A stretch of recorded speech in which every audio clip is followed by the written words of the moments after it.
who wants revenge? Would you like a few tricks on ways to drive the narcissist crazy? I mean, it won't change the narcissist because the narcissist will always be a narcissist. But sometimes we just need to blow a little steam ourselves and give a taste of the narcissist's own medicine. And the reason that we find ourselves wanting to do this is because we're sick and tired of being treated this way. We've had enough. I mean, we can't yell at them since they always find a way to get the upper hand. And we can't talk to them about our issues with them because, well, you know why. And we can't talk to friends or family about it because they don't get it. And a lot of times the family thinks we're the unhinged ones thanks to the narcissist. So we're stuck with all these pent up feelings of frustration and anger. Well, this might just be a way to get rid of some of that anger, at least temporarily. But I do want to note, though, that if you're going to poke the bear like that, you need to also be prepared for the consequences because you can bet that they'll strike back. They might end up in a hissy fit or do their famous silent treatment, but at least you'll feel some form of taking back your power temporarily, but still, it's a cookie crumb. I also want to add an addendum to this. Do not push any buttons on a narcissist who could potentially do more harm than name calling. You always want to be safe. Okay, so let's get started with the first one. Number 1, be really nice in front of their friends. Treat them extra nice when they come over. Act very interested in what they say. Laugh at their jokes. Be compassionate and understanding if they're going through something. Be supportive. Offer coffee, snacks, or invite them to stay for dinner. And then treat the narcissist in the same manner. For example, fetch more coffee for them or laugh more at their jokes. Disclaimer here, when it comes to being nice to their friends, I'm not telling you to come on to them here. That's just looking for trouble. We're talking polite. And this does 2 things. Number 1, it can unmask the narcissist. The narcissist more than likely has spoken ill of you to them. And often they'll do it in a covert way so as to not appear gossipy. They might tell them things like, I'm really worried about he or she making you look unstable, where they'll really look kind and loving. Remember, they always have a mask on.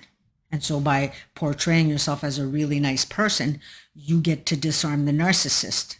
Whatever the narcissist might have said about you will be less believable. And the narcissist will pick up on that immediately, and they won't like it. The other thing that it does is it makes the narcissist paranoid, as if they weren't already paranoid enough as it is. But it's their turn to have their stress levels go through the roof. They will be nervous that you could possibly become friends with their friends, and that leaves the possibility that you could expose them. The last thing that a narcissist wants is for others to find out that they aren't who they portray themselves to be. And to add insult to injury, if you really want to see them squirm, not that you will see it because they'll hide it, but believe me, they'll be sweating bullets. Move towards to actual potential of having their friend or friends to yourself for a moment. And remember, if you're going to do this, be really subtle. For example, if an opportunity presents itself, you could say something like, I could possibly help you with that. I have a friend who has this information. Why don't we meet for coffee tomorrow and I'll introduce you to them? And you want to be subtle here, not provoking.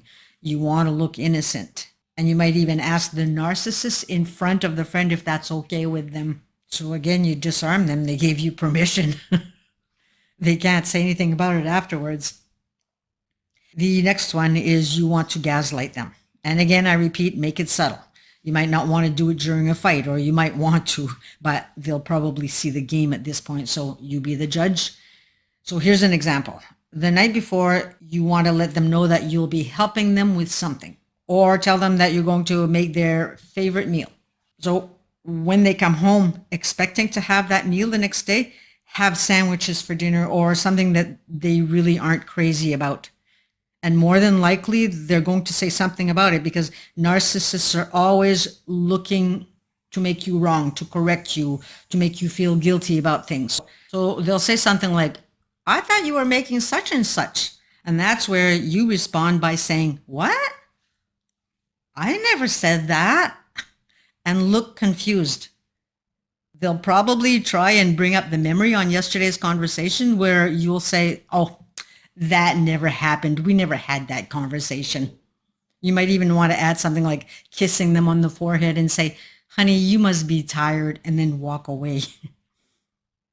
At this point, they'll want to argue where you'll say, I'll tell you what, how about I make you your favorite meal on the weekend and then change the subject.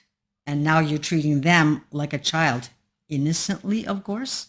So if they continue to argue, because narcissists always need to be right about everything, even a minute detail is everything to them. So if they argue, calmly say to them, don't you think you're overreaching? So the more that you stay in control like that, the more frustrated they'll be and the more they'll want to attack. They will probably see at this point that you're playing the same game as they are, but they won't be able to say that since they don't admit to gaslighting. So the hissy fit will be placed on you being wrong about what you're saying. So by now, as they step into that hissy fit, step into the mother role. They are children after all, right? You let them know in a stern, unthreatening voice that if they continue to want to argue over such a silly thing, you're going to walk away. And you're saying the word silly because you're minimizing their feelings like they do to you. It's like saying you're too sensitive. So if they do continue to argue, which they will, walk away. In all of this, be prepared for another round of 3-day punishments or whatever their preferred punishment tactics are. These people don't do the word no. This is war for them, and win is their goal. Don't let them. But again, be safe. I'm probably going to keep repeating that. But remember, this silent treatment is meant to punish you because they're upset. So enjoy that quiet time and catch up on some reading, knowing you're the one that got the upper hand this time. The third thing that you can do to make the narcissist crazy is a lack of supply. When they want to hear themselves babbling on what a wonderful person they are, be unimpressed. Be bored. Narcissists need to feel that they're special at all times. It gives them supply when they're low on energy. And if they're actually talking to you at all, it means they're low on energy. Because when they don't need you, they aren't around. They're on their computers or whatever else is of interest to them. So if they tell you, for example, something that happened at work where they accomplished something or how they impressed their boss, say something like, that's nice, dear, and change the subject. If they come into the room that you're in and want to gloat and tell you about a new perspective on something that they've been studying, don't look up. Continue doing whatever it is that you were doing. Or if you do decide to look at them, you can respond with something like, that's an interesting point of view, but to me, I have a different understanding. Just very nonchalant, right? And of course, they'll want to argue their point of view because it's never a conversation with a narcissist. It's a debate. But just stand firmly and say something like, well, let's just agree to disagree. Again, you aren't interested in their opinion and you aren't interested in an argument. You've let them know that they have their point of view and you have yours, period. And what that does here is it removes their specialness, but it doesn't end there either. It also takes away the control that they're after because narcissists want you to believe what they believe. Remember, they are the authority in their world and you are merely an extension of them. You need to accept everything that they said as solid truth. Because if you have a separate opinion, then you become a separate individual. You can't be an equal to them, not as far as they're concerned. You are below them. They are the gods. They are the all-knowing, all-powerless deities with dominance over you, and being allowed to think for yourself is not an option in their minds. You need to adhere in their way, their opinions, and their beliefs because they are the only ones that matter. So again, hold on to yourself. Hold on to your own truth and hold on to your boundaries. You let them know that you refuse to be put in a position of debate for having your own personal opinion. You let them know that if they continue to force their will on you, that you will walk away, which you will, because see right there, That's a boundary. A boundary isn't about merely standing up for self. That's only part of it. A boundary is about drawing a line in the sand, letting another know what you will not tolerate, where specific consequences will take place if crossed. A boundary is made to protect you, not control them. It's your world that you want to control. Their world is theirs to do as they please. It's up to you to know what you're willing to accept. And if you keep repeating the boundary every time that they cross it, you're giving permission for them to cross because you aren't protecting yourself. So you walk. You do what you say that you were going to do. And that's how we command respect. But anyway, back on topic. Of course, they'll continue to manipulate and control with guilting you, such as telling you that you just don't care enough about the relationship to want to discuss the issue. Keep walking, and keep calm. The narcissist wants you to make them feel special, yet they are constantly going out of their way to ensure that you never feel special. So while you're walking away, remind yourself of that. Remind yourself of your strength and courage of having respected your own boundary. Star on the forehead. You've defeated the narcissist at their game. And that right there makes you special. Number 4, be your own individual. Narcissists do not want you to individualize. If, for example, there's something that you want to learn or try, they will butt in and try to micromanage you. They'll want you to learn or do it their way. And that's where you're going to thank them for their offer or advice, but you've opted to learn on your own terms and you prefer to do it your way. Don't say it angrily either, just nonchalantly and politely. You don't want to give them ammunition. So if they tell you that you're doing it wrong or you're going to do it wrong, just shrug it off with a, oh well. Stay calm as they will try to argue, but stay on point. You might even tell them that it feels as though they're trying to control you. Call them out on their behavior. Stand your ground and don't take the bait. You might even want to tell them that you are your own individuals with your own rights. You might remind them also that you don't go around breathing down their backs when they're trying to learn something and that you expect the same respect in return. And be firm, calm and firm, always calm. And that's the key to all suggestions here. When you're calm yet standing firm in your being, you are commanding respect. You're letting the other know that you will not be controlled by being in control yourself.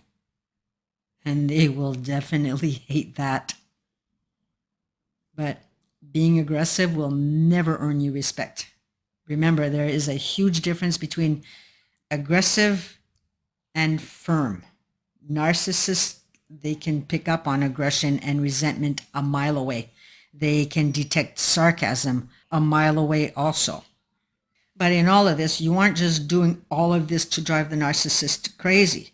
You're actually beginning to respect your own self and your values. And this in turn begins a healing for you. We teach people how to treat us by our own behaviors and responses. So you no longer allow another to control you, to control your days and how you want to experience all the moments of your days. I mean, remember when you were excited about turning 18 so that you could live under your own rules? And now we have these narcissists breathing down our backs, micromanaging our lives to an even greater degree than when we were growing up. I mean, how is that okay? The last tactic I am mentioning today on how to drive them crazy is criticize them. Say things like, are you sure you're doing this right? Just saying. That may just drive them to a point of losing control over their emotions because to them, criticism means belittling them. If they do have a hissy fit, calmly say, dude, relax. No need to get all huffy here. Again, there's the calm here. So if, for example, they cook a meal, you might say something like, very good, hun, and then add that if you would have made this, you would have added more salt or something. Again, I repeat, look innocent in all of this. You don't want to appear as though you're deliberately trying to insult them. But just a minor comment like that will send them spinning and raise their not good enough levels and their stress levels. Their turn, right? So I will say this one last time. Know who and what you are dealing with before attempting any of these tactics that I've mentioned here today. If you are dealing with someone who could potentially be dangerous, do not attempt any of these things. All in all, though, the best way to drive a narcissist crazy is by sincerely working on your own traumas. Work on your own fears, your own past, your confidence levels, because the more that you work on these issues, the closer you get to walking out of these toxic relationships for good, where in turn, their biggest fear will be made manifest. Abandonment, which they deserve, by the way, because all of this time, you never once deserved being treated in such a horrific manner. So on that note, if any of this has empowered any of you or have entertained you, please consider subscribing, commenting, and dinging that bell. So thank you for watching. Good luck, and we shall see you in the next video. Bye for now.